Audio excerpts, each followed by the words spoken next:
This is a rattle from a rattlesnake. I've always wondered what's inside a rattlesnake rattle and how does it make sound? I thought they worked like maracas.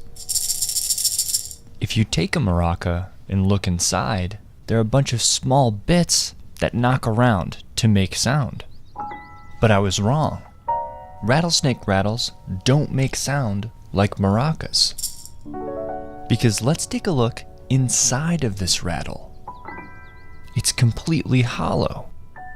So it can't make sound like a maraca because there's nothing inside. Instead, watch closely. If I pull on the rattle, a piece comes off. It seems like the rattle can come apart in different sections. This one is made up of 16 different sections.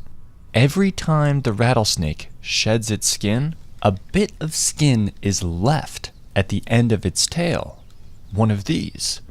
This bit of skin is added to the bottom of the rattle.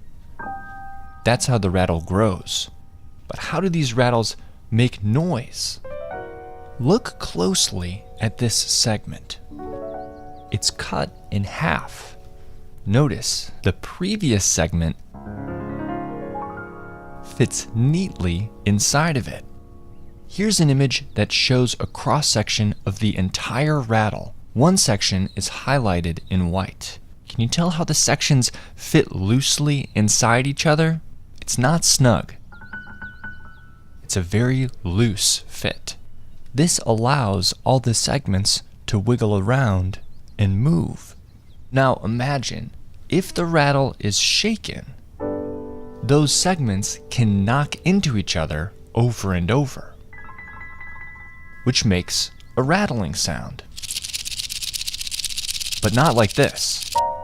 This is not what a rattlesnake rattle really sounds like, because rattlesnakes can shake their rattle much faster than I can, while this sounds like a rattling sound.